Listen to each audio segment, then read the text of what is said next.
Big Bash নিয়ে এবার অসহায় মন্তব্য করলেন টাইগার স্পিনার রিশাদ হোসেন। সরাসরি বলে দিলেন রিজিকে ছিল না, তাই বিগ ব্যাশ হয়নি। অনেকটা দুর্ভাগায় বলা হবে তাকে। সাকিব আল হাসানের পর আরেক বাংলাদেশি ক্রিকেটার হিসেবে অস্ট্রেলিয়ার বিগ ব্যাশে খেলার সুযোগ এসেছিল তার সামনে, কিন্তু দেশের মাঠে বিপিএল খেলবে বলে যাওয়া হয়নি অস্ট্রেলিয়ায়। কিন্তু বিপিএলেও এবার মাঠে নিয়মিত দেখা যাচ্ছে না রিশাদ হোসেনকে। ফরচুন বরিশালে হয়ে খেলেছেন মাত্র 2টি ম্যাচ, মাঝ থেকে 20 ব্যাগটাও খেলা হলো না তার। যদিও এ নিয়ে কোনো আক্ষেপ নেই রিশাদের। এই অলরাউন্ডার মনে করেন তার ভাগ্যে ছিল না বলেই যেতে পারেনি অস্ট্রেলিয়া ঘরোয়ার এই আসরে খেলতে। বিষয়টি নিয়ে বিস্তারিত থাকছে আজকের প্রতিবেদনের বাকি অংশে। কেটিভি ক্রিকেট চ্যানেল থেকে আপনাদের সাথে আছি আমি মাহমুদুর রহমান সিয়াম।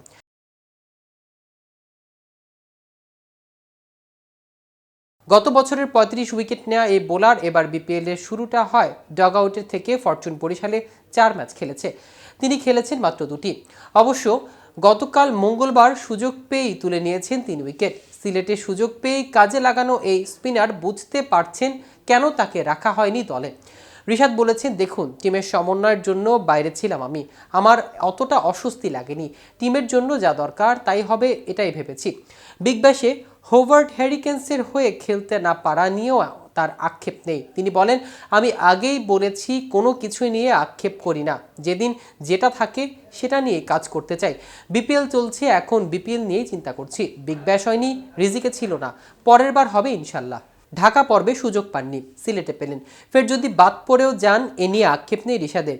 রিশাদ বলেন, আসলে প্রতিদিন চিন্তা থাকে খেলার জন্য। দলের কম্বিনেশনের কারণে না খেললে সেটা তো আর আমার হাতে না, নিজে প্রস্তুত থাকি খেলার জন্য। এদিকে 2 স্তরে টেস্টে ক্রিকেট প্রচলন ব্যাপারে চিন্তাভাবনা চলছে। এই ব্যাপারে মতামত জানিয়েছে বাংলাদেশের ব্যাটার মুমিনুল হক। মঙ্গলবার তিনি বলেন, 2 স্তরের টেস্টে কাঠামো হতাশাজনক এবং এটি দেশের দীর্ঘতম ক্রিকেট সংস্করণের অবমূল্যায়ন করবে। টেস্ট ক্রিকেটের 2 স্তরে ভাগ করার ব্যাপারে আলোচনা চালাচ্ছে অস্ট্রেলিয়া, ভারত এবং ইংল্যান্ড। পরিকল্পনার মূল উদ্দেশ্য হচ্ছে তারা যেন একে অপরের বিপক্ষে বেশি করে খেলার সুযোগ পেতে পারে। এমন খবর প্রকাশের পর থেকে নানামুখী প্রতিক্রিয়া দেখা দিচ্ছে।